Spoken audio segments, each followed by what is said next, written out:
Good morning. I'm Darrell West, Vice President of Governance Studies and Director of the Center for Technology Innovation here at the Brookings Institution. And I would like to welcome you to the 8th Annual A. Alfred Taubman Forum on Public Policy. And this forum was established by Mr. Taubman to promote greater understanding of public policy issues. Each year we choose a particular topic and invite experts to offer their views on the subject. Mr. Taubman was a great friend of Brookings. He passed away a couple of years ago, but we continue the forum in order to honor his memory. So this year our topic is the first 100 days of the Trump administration. And we have brought together a number of distinguished experts to discuss his administration's policies and operations on national security, tax reform, and regulation and public management. We are webcasting this event live, so a warm welcome to our viewers from around the country. And we will be archiving the video, so anybody who wishes to watch it after today will have an opportunity to do so through our brookings.edu website. We also have set up a Twitter feed at #100days. That's #100days. So if you wish to post any comments, feel free to do so. So since his inauguration on January 20th, we've seen a number of actions from the administration. This includes the withdrawal from the Trans-Pacific Partnership and the controversial travel ban announced through an executive order. Other policy initiatives such as healthcare repeal and reform have been attempted through congressional legislation, but so far have not been successful. Now, as the 100th day approaches this week, the administration faces new questions on national security and public policy more generally. Our first panel is going to take a close look at those topics, and I will turn the discussion over to our moderator, Shane Harris, a reporter for the Wall Street Journal. Thanks, Darrell. Good morning, everybody. Thank you for being here as we get ready to celebrate the first 100 days. I think as a national security reporter in Washington covering the Trump administration, the last nearly 100 days have felt maybe like 1,000 days. In my 20 years of covering this beat, I can't remember another time where there has been this much sort of action packed into a short period of time and this many kind of head-spinning events. And I'm primarily just focused on the Russia investigation, so that's not even getting to so many of the other things that have been happening in the past nearly 3 months now. But what we're going to try and do in this panel is to unpack some of that and take stock as best we can of where the administration is and where it's going.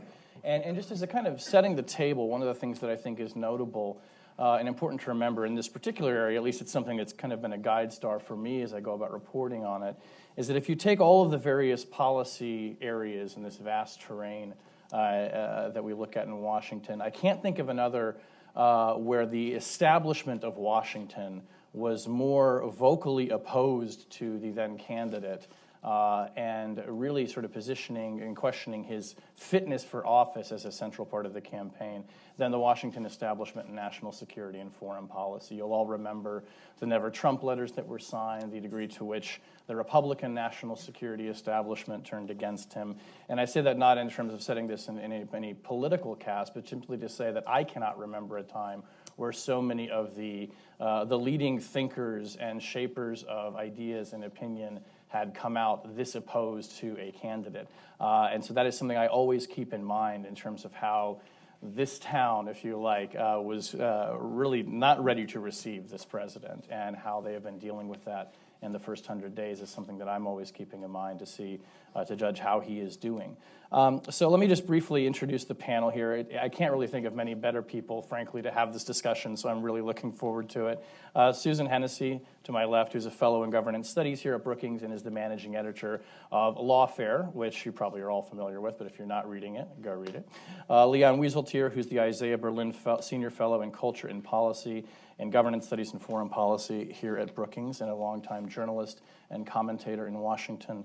And my friend Ben Wittes, Senior Fellow in Governance Studies and the co-founder and editor-in-chief of Lawfare. So thank you all for being here. All right, let's have some fun. So Susan, you get the first question. So you were part of that national security and foreign policy establishment, I mean, to some extent. your establishment, and in all the best ways. But you and many of your colleagues, I think, and you have a background in intelligence law, and you worked for the National Security Agency in the General Counsel's office, openly expressed real concerns and misgivings about what a Trump administration would mean for national security and foreign policy. You wrote a lot about that. You talked a lot about that. So my first question for you is, has Donald Trump exceeded your expectations or fallen short of them? I mean, expectations for disaster, Sure, or yes. expectations for well, like, I'll admit, I had low expectations. I had real reservations, although wanted to be optimistic. Sort of felt from the beginning that as soon as he was elected, our fortunes were tied to his, and we should wish his success and continue to wish his success.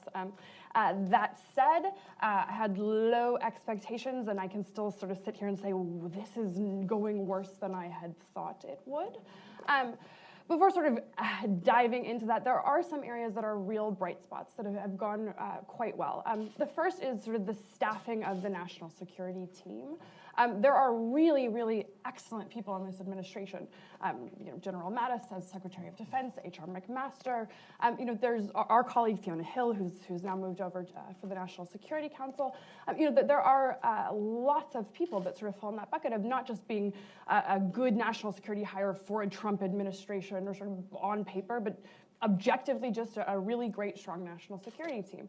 So I think that is a source of comfort and sort of an indication of things being a lot better than maybe people expected them. The flip side of that is, are they being relied on and utilized? And that's the area in which I think things are going worse. And I do think it sort of is an explanation of some of the whiplash or chaos of the past 100 days, that Trump doesn't appear to be relying on that national security team. He appears to rely quite a bit on sort of family members, informal advisors, even sort of the National Security Council itself, that maybe there's a sort of shadow National Security Council, the Strategic Initiatives Group, and it's not even sort of clear who owns national security policy within the White House itself. And so I think a lot of what we've seen has sort of been national security by instinct instead of expertise. So it's been just remarkably uneven. In attempting to sort of put a strategy on top of what I would argue is absence of any real strategy. People have talked a lot about sort of the unpredictability, and that President Trump has talked a lot about sort of thinking, seeing real strategic value in being unpredictable. I think with sort of the latest tensions around North Korea, we're starting to see some of the real perils of being an unpredictable leader. This is a space in which it's important that we signal not only to our allies, but also to our adversaries, how we feel, what our intentions are, what our red lines are. Certainly the national security establishment or foreign policy establishment isn't able to understand what exactly the policy is, where we're headed, what our values are. That makes it near impossible to imagine what message is being received all over the world and what the consequences of that might be. Do you think is he deliberately unpredictable, or is it simply that he's uninformed? And I take as a data point for that an interview that he did with my publication, The Wall Street Journal, where he talked about sitting down with President Xi from China and saying that in the span of 10 minutes, he realized that the security dilemma on the Korean Peninsula was a lot harder than he thought. I mean, it seemed like he is willing to acknowledge that he had not come perhaps as prepared as he is now. And of course, what can prepare you for being president? But is it a studied exercise in being unpredictable, or is it simply that he is learning these things as he goes and making decisions based on this new information? So I think it's clear that he is learning things as he goes. That said, no one is elected president with this deep knowledge, deep expertise in everything all the time. There is no person who's like that. That's why you rely on experts and really experienced, knowledgeable counsel. And so I think that what we're seeing is the ordinary process of a president trying to very rapidly get up to speed on a much more condensed time frame. We saw that they prepared for the transition much later than other administrations or candidates had in the past. So there's been a steeper learning curve than might have otherwise existed. At the same time, we're seeing sort of a lack of preparation or even an understanding of the need to prepare. So phone calls with foreign leaders that there aren't briefing books, or the staff was caught unaware, and sort of the consequences of that. So one, there were a lot of sort of revealing things that occurred during the transition period. So one being the phone call that then President-elect Donald Trump took with the president on Taiwan. So some of his statements during that call and immediately afterwards sort of signaled, hey, maybe this is a real shift in where we are on Taiwan policy. There are some reasonable arguments for that. So, give the brushback pitch and stop sort of being cute about prepositions and how we're going to have the one China policy. So I think there was sort of a desire to say, okay, there's a policy in this.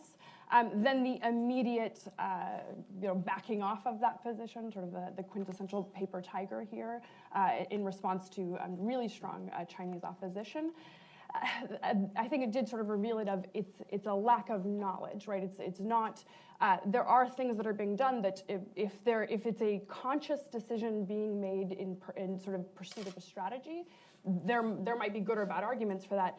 What's happening here is sort of it's more random, and this is an area in which randomness is really quite scary and consequential. Leon, in the spirit of taking the span of the first 100 days, I want to go back to a column that you wrote 3 days after the election in the Washington Post. I'll just read a brief snippet towards the end of it, in which you were essentially calling for people to stay hot, to stay angry, to stay involved, and not to give in necessarily to the bromides of let's all get along together, and Trump saying he wanted to unify. Yeah, I don't believe in getting along. And you did not take his plea to do that as genuine in the column, of course. You said, if Trump succeeds, America may fail, and it is America, its values, and its interests whose success matters most desperately to me. No cooling off, then. We must stay hot for America. The political liberty that we cherish in this precious republic is most purely and exhilaratingly experienced as the liberty to oppose. So one question is Trump succeeding, and how hot are you still today? Look, he's a gift that keeps on giving. I think that I thought at the time, right after the election, that the most important challenge for all of us would be to preserve the shock, because the mind wraps itself around things, and the adaptability of the mind in many circumstances is a blessing because it enables us to survive difficult times. But in this case, shock is a sign that one is paying attention. And I've seen nothing in the past 100 days to make me think anything other than that we have a president who is almost incomprehensibly ignorant, with a serious narcissistic personality disorder and a problem of impulse control. Most of the policies that I see coming from Trump are rather like his tweets. They are immediate expressions of something that he feels. Even when he does something that I support, like the Syria strike, which made my week,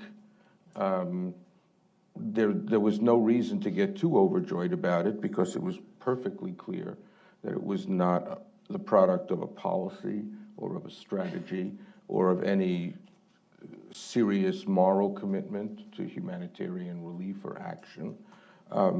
It's random.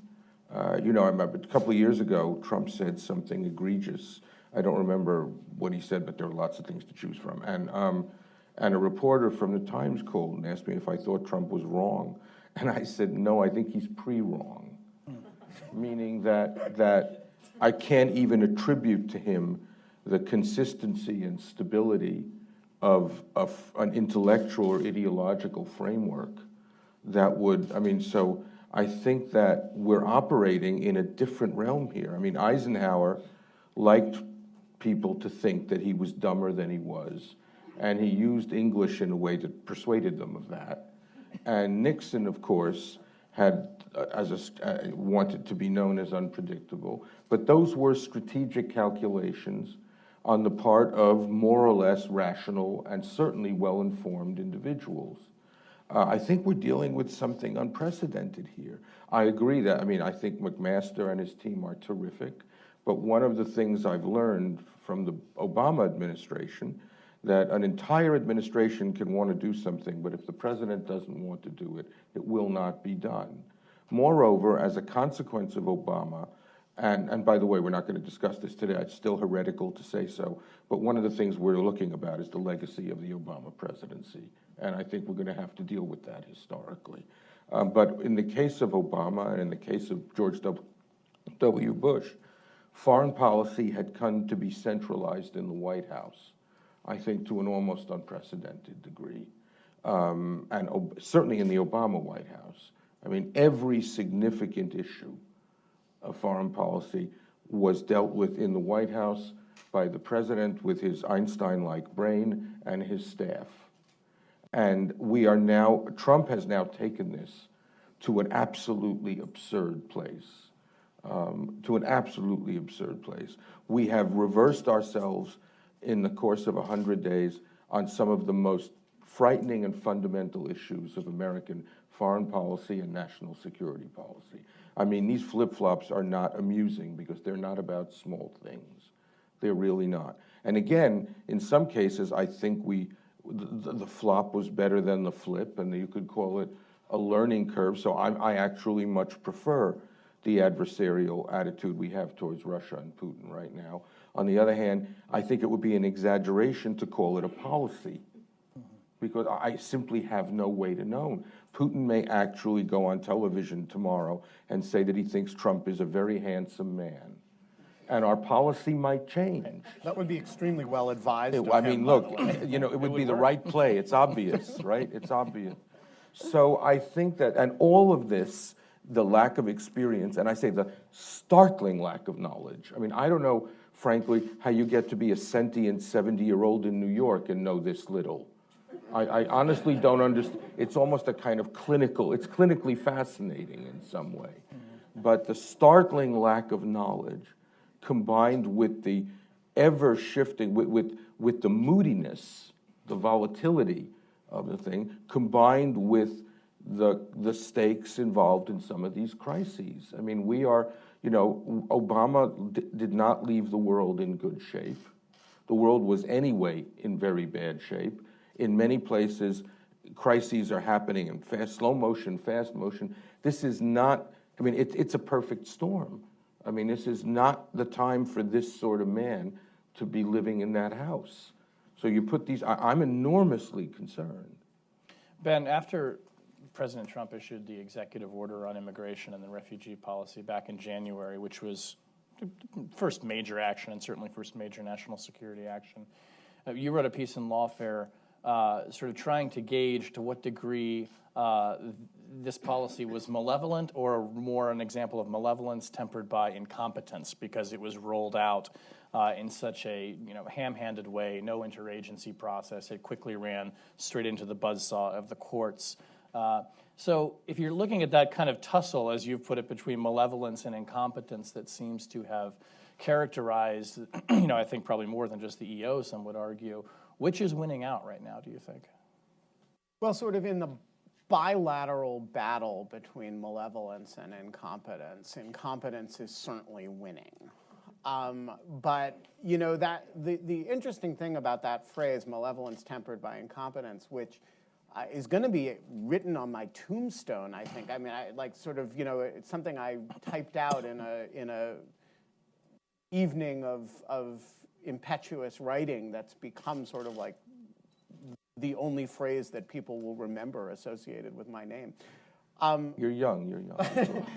But the thing is, it was never meant as a sort of global accounting, which is the way the metaphor is now being used, as a global accounting of the Trump administration or Trump personally. It was meant as a very specific description of the way of that executive order. And the thing is about the Trump administration is that there are many axes other than malevolence and incompetence around which to organize thought about them. And so I just want to tick off a couple of them. So like if the question is who's winning, malevolence or incompetence, the answer is, definitely incompetence. The administration has actually managed to get done relatively little in the malevolence department, largely because it can't get anything done. And that's actually, if you want to think of that as good news, I'll splash some cold water on that as well. But look, there are some other axes that may be more important than either malevolence or incompetence. One of them is evident clinical symptoms, right? And that, insanity may be beating both malevolence and incompetence. This is not a president who is functioning in the normal way that we expect presidents to function. And whether you attribute that to something positive or to something negative, I actually think the best way to understand it, as Leon suggested, is clinical. But that factor, that unpredictability factor, that shoot from the hip, impetuosity factor, driven by whatever it's driven, probably is a very substantial determinant of a lot of things. The second area that I think is just driving a huge amount of the train, and I don't think it's quite either malevolence or incompetence, frankly, is personal obsession. So the president is personally obsessed in a way that is just dripping off of every interview he does with the question of other countries paying us. So if you read this Associated Press interview, they released the transcript of it, in reference to every single country whose leader he talked to, the issue of getting them to pay is front and center of his mind. He actually gets along just fine with Angela Merkel. He wants her to pay. He meets with the Prime Minister of Italy. They had a good relationship. They had great chemistry. He wants him to pay, right? Country by country. Now, is this malevolence or incompetence? It's a peculiar individual obsession on the part of the president with the quite literally transactional, as in financial transactional relationships with other countries. Now, I think this is a very significant determinant of all sorts of things that the executive branch is doing right now, and it's simply a reflection of something that the president cares about, that is, and evidently really cares about, that is sort of off of the normal spectrum of things that our leaders typically care about. So a third issue, which again I don't think of as necessarily either malevolence or incompetence, but is a real driver, is ego and narcissism. Now, whether this fits into the clinical or is its category of its own, you make your own decisions.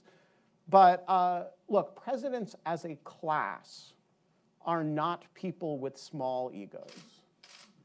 But they are usually capable of using the word we when they mean I, right? They are usually capable of talking about going through an interview without dominating the interview with the question of whether how the press covers them individually. They're usually capable of at least trying to separate relations with foreign countries from the personal indignities that the leader of that country may, or the press in that country may have subjected the president to. And they're usually capable of not congratulating themselves constantly by saying lots of people are saying X, when what you mean is that you wish that lots of people were saying X. And the domination of the last 100 days, starting, by the way, with the first day of the administration, where the president, and I think, in the department of sort of maintaining our shock, I want to focus on this because, on his first day in office, the president of the United States went to the CIA, stood in front of the memorial wall, and talked about the crowd size at his inauguration and the way the press had covered it. And that was how he chose to spend his first day. Now, I think that when that is the reality that you're dealing with, that is going to be distortive of all sorts of national security decisions,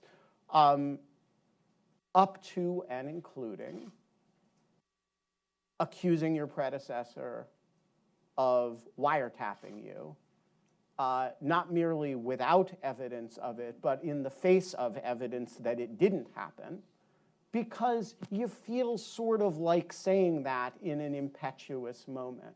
So I think that, all of that is to say, I think this is a multi-axis discussion. Malevolence may be playing less a role than we all expected it to, certainly than I did. But there are a lot of other axes of distortion from what we would expect a normal foreign policy and national security regime and government to be functioning under. And the results of it is that the process and outcomes have been, on a very consistent basis, distorted and non-normal. I want to spend a little bit of time in just a few minutes on the wiretapping claims, which I think that was actually a real turning point in the administration. But I want to go back first to this issue of the transactional nature of Donald Trump and the way that he seems to be executing. I hesitate to say a policy because I'm not sure it has given us evidence that it's that coherent, but what seems to be guiding his actions. And let me provoke you all with just this idea that he gave an interview recently where he said, I'm not going to label China a currency manipulator. Why would I do that? I need them to be helpful on North Korea. So really reversing himself in a major 180 on what had been a pretty central kind of point in how he was going to approach China. And he said, honestly, well, no, I need them for this thing now. So my provocation here would be like, why is that so bad? I mean, why is he not just practicing realpolitik and doing I'll tell you why. Because transactionalism is contentless and ahistorical. When Trump was elected and I went searching for those regions of his mind that were not pure psychopathology, looking for ideology or a worldview or some framework of belief, the only thing I found was his belief in the deal. But the deal not just as a tactical maneuver, but as a view of the world. And when you promote deal-making into a view of the world, and what you care about is winning, you have arrived at, as I say, a completely contentless place. So when he made that call, the famous call with the president or prime minister of Taiwan, when I read about that, first thing I thought to myself is that it was a butt call, because there was no obvious. Then it turned out that Bob Dole had arranged the butt call, so it was just a. But I was delighted because I find Taiwan to be an extraordinarily moving and supportable place, and I thought, oh, that's interesting. And then within 48 hours, he winds up telling, and of course the Taiwanese rejoiced because they were finally getting the kind of presidential attention that they've lacked. And then within 48 hours, he'd made it perfectly clear, however, that if the Chinese would give us a fair trade deal, we would be prepared to talk about Taiwan. In other words, what began as the premonition of a principled position or of a strategic vision for a region turned out to be simply a bargaining chip. And the idea that everything is a bargaining chip is much worse than realpolitik. Realpolitik, you have certain strategic ends. You justify them morally or you choose not to. Sometimes you justify them morally and you're faking it. But you have your interests, and you're pursuing them consistently and steadily, and in the case of some practitioners, even brilliantly, all right? But transactionalism is something much emptier than that, much more capricious than that, and much more, and again, the problem with Trump is that we keep going back to this clinical language, much more egocentric than that. If what you care about are the wins. Remember, this is a man who claims to come from capitalism. In fact, he comes from marketing, reality television, beauty pageants, and professional wrestling. Those are places in which all that matters are wins. And yeah. I I think there's a more sort of even sort of fundamental point in what Leon's saying, all of which I agree with, and I think it's driving a lot of the anxiety that you're seeing, not just on stages like this, but sort of across Washington, D.C. and all around the world. And that's that Republicans and Democrats disagree on policy. They disagree on what the best thing for the United States is. But both Republican and Democratic presidents, we've always believed that they are acting in what they believe to be the best interest of the United States.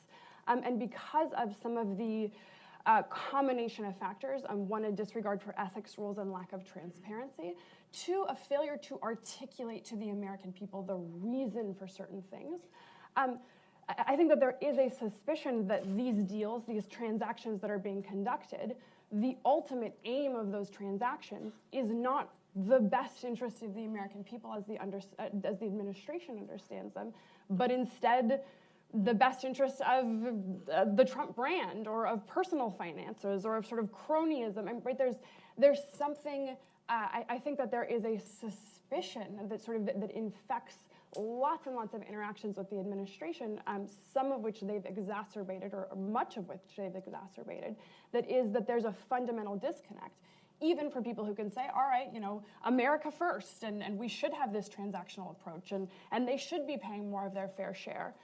Okay, the problem is that the administration hasn't articulated, why would lifting sanctions on Russia be a good thing for the United States? Why would these things that we're doing, how does that actually benefit this country? And so whether it's a messaging disconnect, whether it's just a lack of trust because of the lack of transparency and disregard for some of those normative constraints, if not legal ones, I do think that sort of underlies a lot of the dislike or sort of instinctual rejection of this transactional view of things. So I actually think that I think that there's still another underlying element, which is, so if the flip-flop on China and currency manipulation had taken place in a vacuum, which is just, I think we would all look at it and say, that's fine, or that's disgusting, but it's pretty normal. That is, every president runs for office on a tough on China policy and then flip-flops when they get into office because actually the relationship with China is big, complicated, multivariate, and basically not formulated according to principles. See Leon's earlier remarks. The problem here is that it took place against a backdrop of reversing all major positions, right? And so it takes place within a few days or weeks of going from Assad can stay in power and we can work with him to use of chemical weapons is completely unacceptable and we're going to bomb him and he needs to be removed, back to we have nothing to say about that. It comes against a backdrop of, as Leon pointed out, going, meeting, talking to the Taiwanese president and then reaffirming the one China policy. It comes against a backdrop of NATO being obsolete and then it not being obsolete. Right? I could go on, but this is actually what the military calls a target-rich environment. And when you are stating things in very strong terms all the time and then reversing yourself all the time, you don't get to then do what you just did, Shane, in formulating the question, which is to say, well, wait a minute, maybe the reversal is a good thing. Because the larger picture is that he's created an environment in which the words of the President of the United States don't mean anything at all. And that is a really dangerous proposition that nobody, he calls it unpredictability. There is some value to certain forms of unpredictability. But this isn't unpredictability, this is meaninglessness. And that's a very different thing, and it's a very dangerous. But is it dangerous? Yeah, but I was going to ask you too, is it dangerous because it will lead to misunderstanding and crisis, or does it I wonder sometimes if it just leaves us like in the neutral position and we just get nothing No, done. so it's dangerous for three distinct, or maybe not distinct, interrelated reasons. The first is because there are certain things that the United States president needs to be able to say that everyone will take seriously in order for bad things not to happen. So when the Credibility. Credibility. The second is because we stand for certain principles. Now, we stand for them imperfectly. We stand for them sometimes hypocritically, but we stand for them. And when you create an environment in which nobody can take seriously anything the President of the United States says, and the statement of the President then has to be filtered through the subsequent contradiction by his senior staff in what is the most profound affront to the Hamiltonian unitary executive that we have ever seen in the history of the country. The president says something, Secretary of State contradicts it. The world relies on the Secretary of State, not the president. That is actually, if you think about that from the point of view of founding era thought, the only proper response is seppuku. The third reason, and this is related to the first, is that we have a series of entrenched alliances. And short of those alliances, we have profound reliance interests that people and countries, by the way, some of them are countries, some of them are individual people, rely on the United States for. There were individual people who were given documents that said they got to enter the United States. The President of the United States said, people from certain countries don't come in. They didn't get to come into the United States.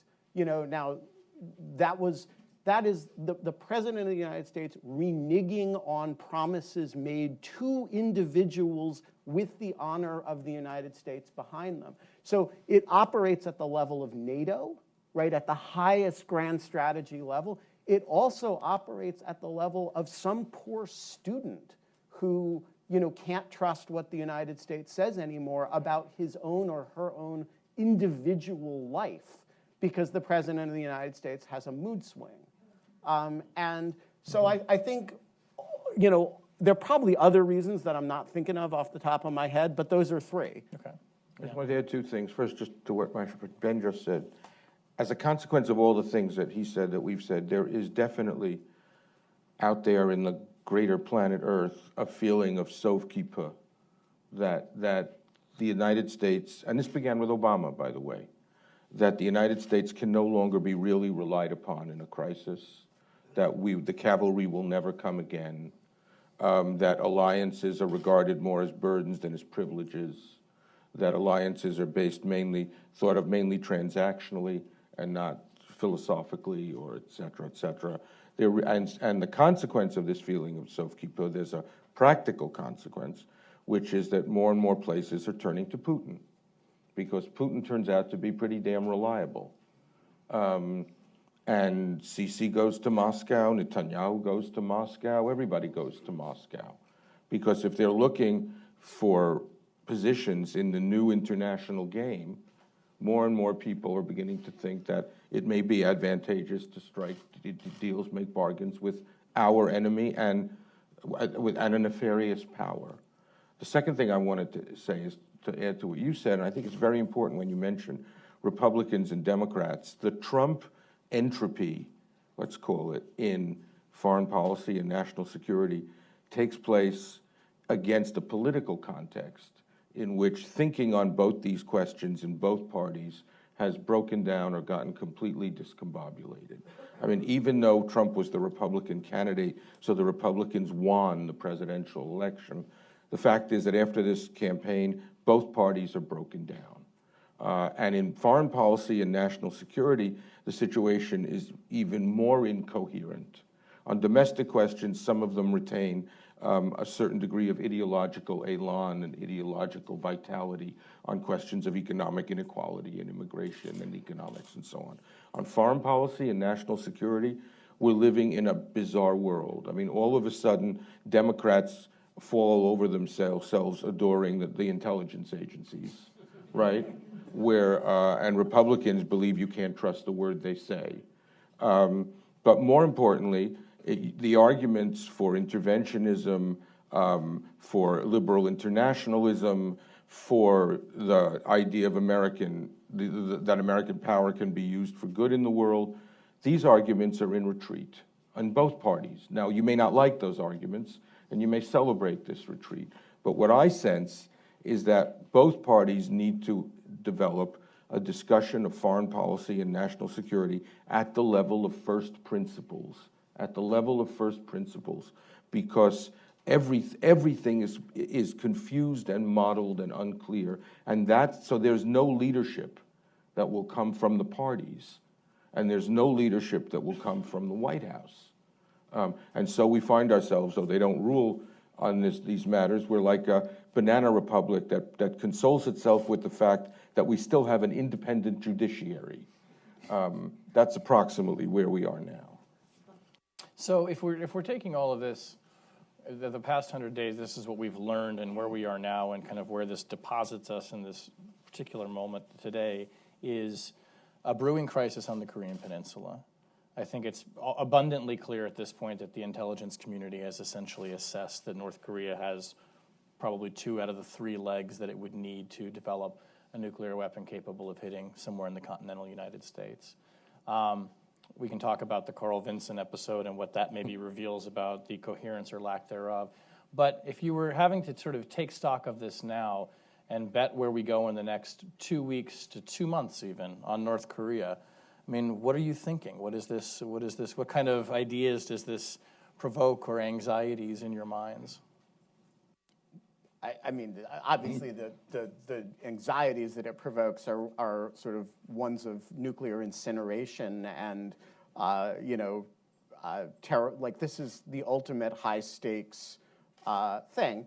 The probability of the worst case scenarios involving North Korea strike me as remaining pretty low. On the other hand, and I have some, and again, in an example of even when they do things that you approve of, it's very hard to note, it's very hard to celebrate that. I have a lot of sympathy with what the Trump administration seems to be trying to do with North Korea, which is to take a different, more aggressive approach than the last 3 administrations, which collectively have an unremitting record of failure in reining in the North Korean nuclear weapons program. And so if the question is, do I have sympathy with the idea that we should, as the stakes are now reaching a critical point, take a very firm line?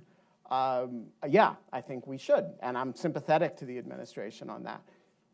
On the other hand, it does not give you confidence that in the context of executing such a policy, they lose an aircraft carrier, right? It doesn't give you confidence that in the context of executing such a policy, there are statements that are all over the place, and that the president announces that he'd really never realized until the Chinese premier explained it to him that Korea is complicated and that Korea used to be part of China, which, by the way, did not go over well in South Korea. And so, you have this problem, even if you start with a point of view of sympathy for the sort of more active posture that they're taking, that they don't seem to be able to do anything well. And when you do this particular thing badly, it is a game that involves nukes. It's a game that involves 10,000 artillery pieces trained on a city of 10 million plus people. And it is a game where the person on the other end of the game is as impetuous, maybe more impetuous, as crazy and as ego-driven as our president is, and by the way, is something additionally that our president is not, which is murderous and incredibly violent.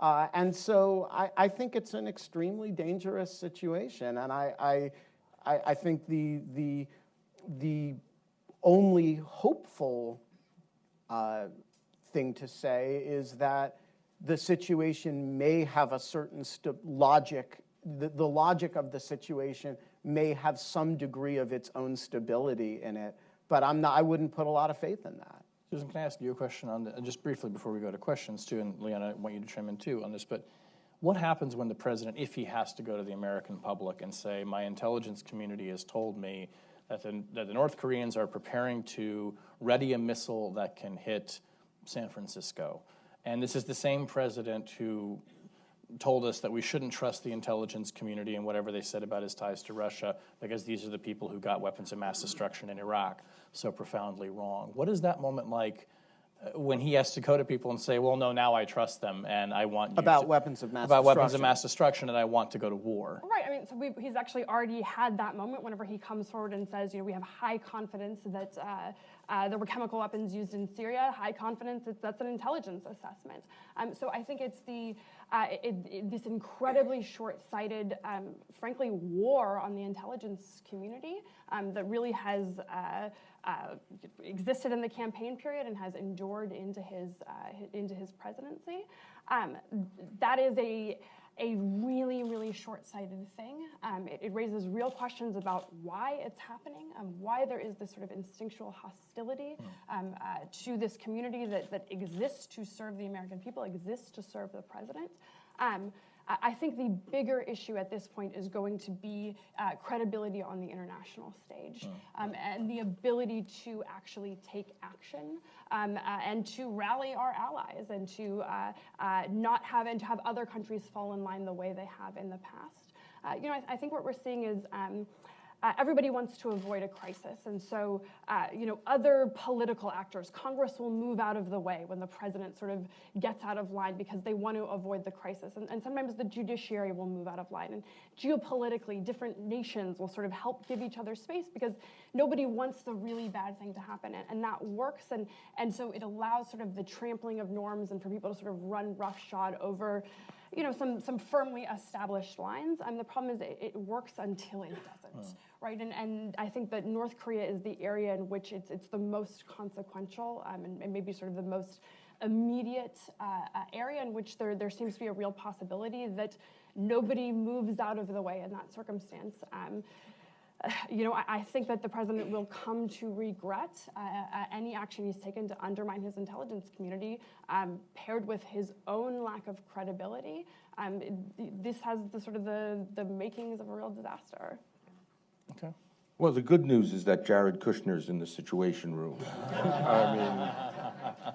So I think things will be fine. It's all going to be good. I think it will be good. Okay. Yeah. You're going to be really happy. Don't Yeah, worry. it's going to be great. It's going to be beautiful. It's going to be great. Everyone's going to be really pleased. No, look, I think that on Korea, and I'm by far from an expert on this, it seems to me that the question of China's relationship to Korea is historically, morally, and humanly more consequential to everyone in the region and to us than the question of the Chinese currency or their trade policy. Trump, being who he is he economicizes all issues. Yeah. By the way, many people in this city and this country have for years now been economicizing all issues for various reasons. But that's his comfort zone. He wants, when you said that he wants allies to pay, I'm thinking, well, he understands the problem because for so many decades he was on the other side of that debate.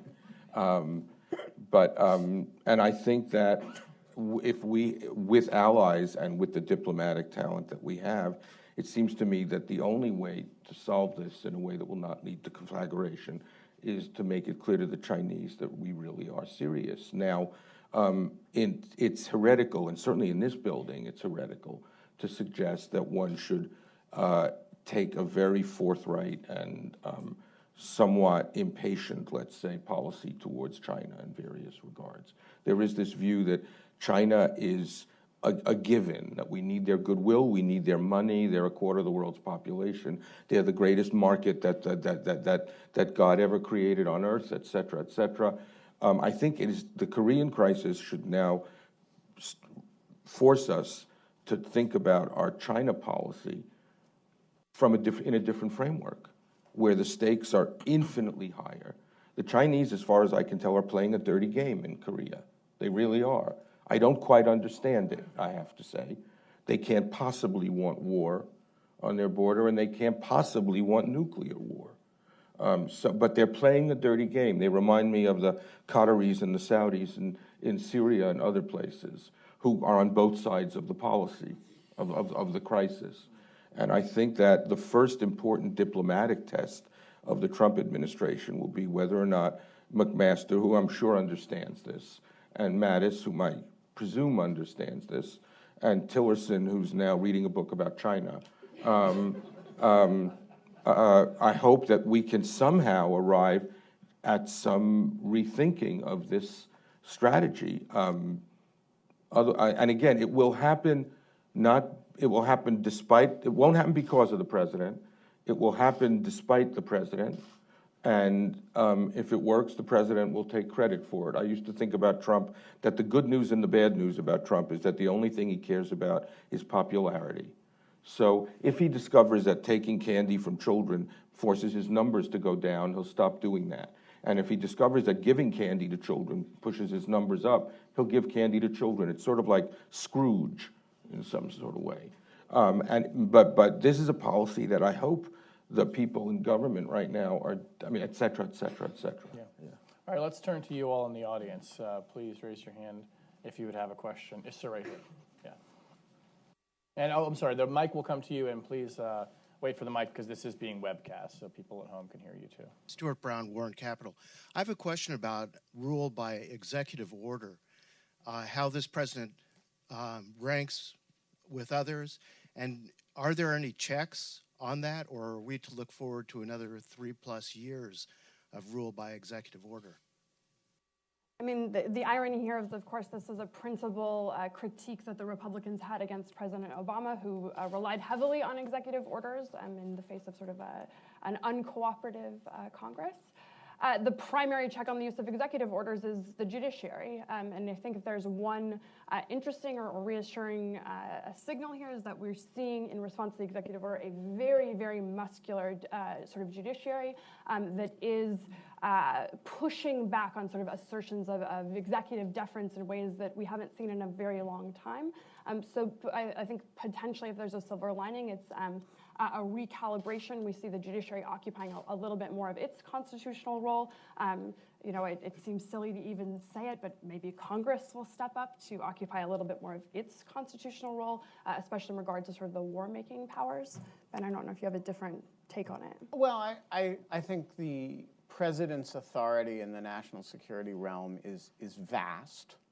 And that means that whether using the formal structure of the executive order or some other authority that's within his power, he has enormous latitude to do an incredible variety of things. And by the way, he's invented some new forms of executive exertions of authority, including the tweet, which we hadn't previously realized was a major instrument of executive authority. But it is, actually. You can shape the world as president by tweeting, including tweeting false information. There's a special codicil of Article 2 of the Constitution that gives the president that power. And I don't think that's actually controllable. You know, the president gets to name crazy people to senior positions. That's not an authority that Congress has the ability to limit to the extent that those are not Senate-confirmed positions. The president has the authority to choose to focus on X issue transactionally, you know, who pays us, versus Y issue, which the entire rest of the world might think is more important. There's nothing you can do to stop that. So while I do think it's important for, you know, other actors to play their functions, you know, at the end of the day, the presidency matters a great deal. And we elected somebody for 4 years who's going to remind us of that every day.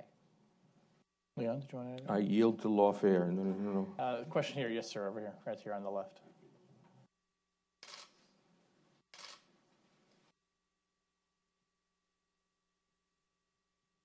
Good morning. My name is Christian Herbel. I'm a student from Europe, from European University of Viadina.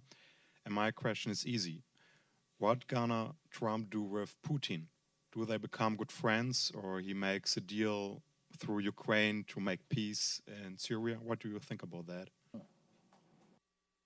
The Trump-Putin romance. Well, I mean, again, like with the strike in Syria, I was absolutely delighted that they broke up. I hope neither guy's feelings were too hurt.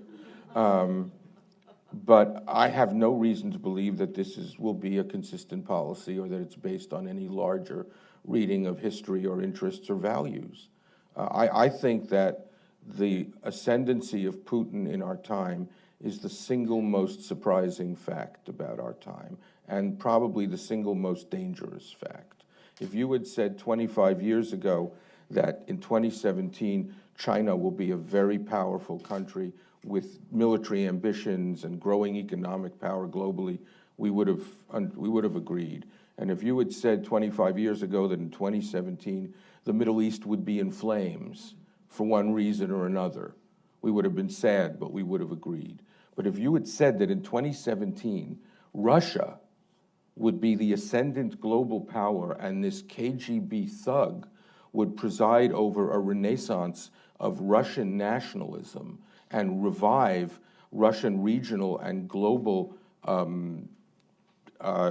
centrality, and would successfully and brazenly interfere in the democratic processes of Western countries, and would seize territory from a country and invade a country, et cetera, and I haven't even gotten to Syria yet. If you had said that all this would be the case, I think we would have been laughed at. I certainly would have laughed.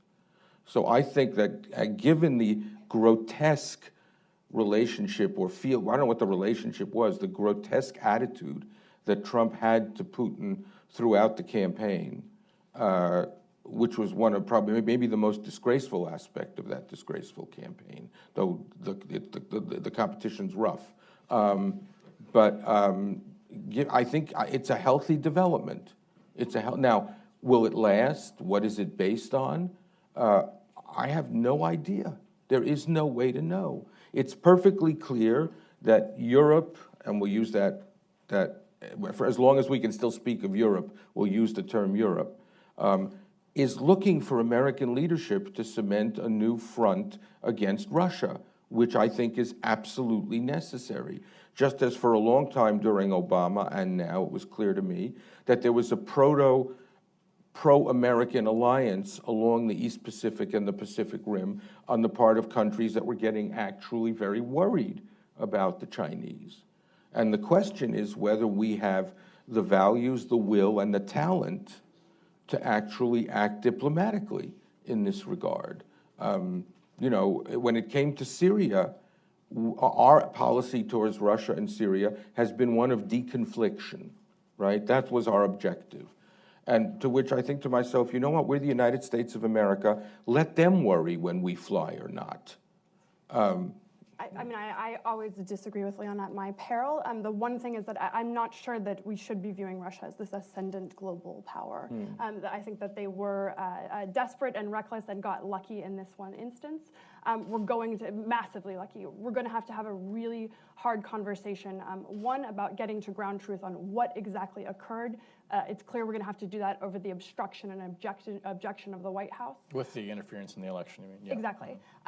The other hard question we're going to have is what exactly was going on in American society that made us vulnerable to those kinds of attacks. That's going to be a much more difficult long-term fix, but that's really going to be the most important part. But you see, the geostrategic situation, I mean, I agree with every word you said, but the geostrategic situation is not the same thing as the question of Russian interference in our election. Russia is now advancing steadily along various fronts according to a certain view of its own interests. In the Middle East, in North Africa, in Eastern Europe, in Western Europe. It's just a matter of days before we wake up in the morning and hear that somebody important from Moscow has met with Maduro. This is, the Russian relationship to Iran is one of enormous geostrategic consequence. So whether or not they did or they didn't, and we all know that they did, that actually interests me less than the rest of the world. Okay, well, we've reached the end of our time. Susan, Leon, Ben, thanks for doing this. Oh. Thanks for being here. Thank you all.